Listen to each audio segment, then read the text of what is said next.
Xin chào mọi người. Hôm nay Hoàng Huy sẽ hướng dẫn mọi người cách tải và sử dụng cái phần mềm Zoom để kết nối mạng, kết nối vào phòng và tham gia học trực tuyến cho các con. Thế thì ở đây thì chúng ta chú ý này, khi chúng ta vào muốn tải phần mềm Zoom thì chúng ta sẽ vào phần Google của trình duyệt nào cũng được nhé. Ở đây chúng ta là trình duyệt cốc cốc, các phụ huynh đánh chữ Zoom. Đấy, Zoom.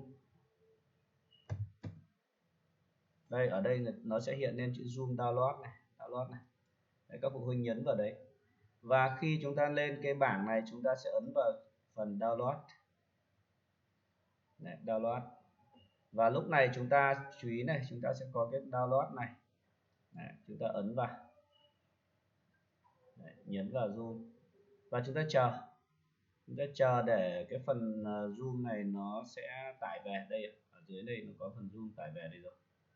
Đấy, sau khi tải về thì chúng ta có thể mở cái Zoom này ở trong phần download ở máy tính của chúng ta ra, hoặc ở đây ở phần cốc cốc thì nó sẽ hiện ngay ở đây, thì các phụ huynh sẽ nhấn vào đây để cài đặt. Đấy. Khi các phụ huynh nhấn vào cài đặt, chúng ta chờ một chút. Đấy, nhấn vào cài đặt.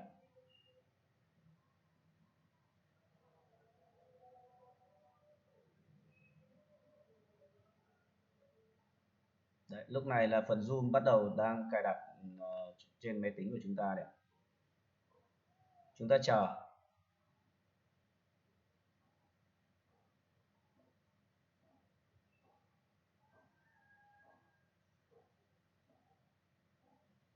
Cái này nhanh hay chậm là do cấu hình máy của chúng ta, thế cho nên là các phụ huynh mọi người không nóng vội được. Có máy tính thì có thể cài sẽ rất là nhanh, nhưng có máy tính thì cài chậm hơn, lý do là cái cấu hình máy của chúng ta nó không cao, nó thấp.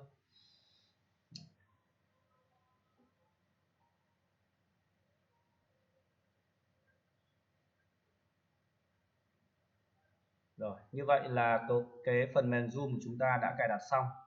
Thế thì khi cài đặt xong thì nhiều phụ huynh, nhiều người sẽ không, chúng ta sẽ không nhìn thấy cái biểu tượng của cái phần mềm Zoom này nó trên màn hình như thế này. Thế vậy làm thế nào để chúng ta kéo cái biểu tượng này ra ngoài màn hình? Đấy, thì chúng ta sẽ, với đây là phiên bản Win 10. Đấy, phiên bản Win 10 thì chúng ta sẽ nhấn vào cái nút ở góc này, chúng ta đưa chuột sang bên này và xoay cái bánh răng ở chuột ấy, cái bánh xe ở chuột ở trên ấy. Đây, chúng ta xoay đến cuối cùng chúng ta nhìn thấy zoom đây ạ.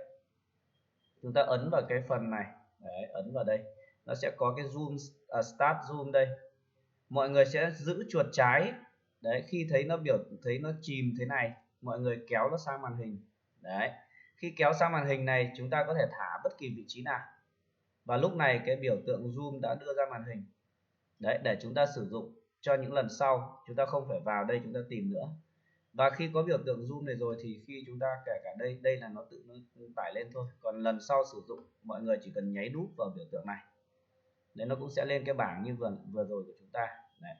Và lúc này nó có hai cái dòng, một là join a meeting và hai là sign in. Sign in đây là khi chúng ta có tài khoản của Zoom này hoặc là tài khoản Google ấy, thì chúng ta có thể dùng vào sign in này. Đấy, thì chúng ta có thể sign in with Google, đây có nghĩa là kết nối với cái mạng Google, tài khoản Google Gmail ấy. Còn sign in with Facebook, nếu Facebook mà chúng ta có Facebook thì chúng ta sẽ đăng nhập bằng cái này. Thế còn cái trên này thì chúng ta, cái tài khoản này thường chúng ta không có. Còn bên này nếu như chúng ta có sẵn tài khoản Zoom rồi thì chúng ta sẽ nhập tài khoản Zoom và mật khẩu vào đây, thì chúng ta sẽ vào đăng nhập. Đây, ví dụ như tôi có tài khoản Zoom đây rồi,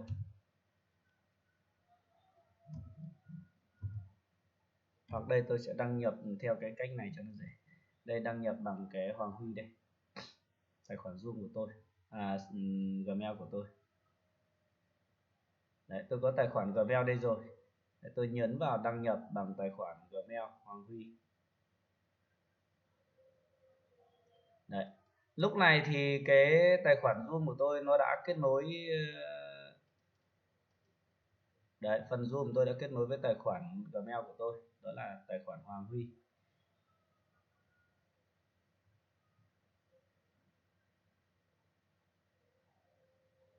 Đấy. Lúc này khi chúng ta vào kết nối này, chúng ta sẽ thấy 4 cái biểu tượng ở đây. Một là new meeting, cái này thì khi chúng ta muốn tạo một cái buổi họp hoặc là một cái phòng họp thì chúng ta sẽ dùng vào đây. Join, đây là khi chúng ta tham gia vào lớp học của một ai đó, và cái lớp học này người ta sẽ cung cấp mã số cho chúng ta. Thế còn share đây là chia sẻ cái gì đó ở trong, chúng ta phải nhập cái mã số của chúng ta vào. Chúng ta sang phần meeting, đây chính là cái mã số của tôi, chúng ta nhập vào đây chúng ta sẽ share được.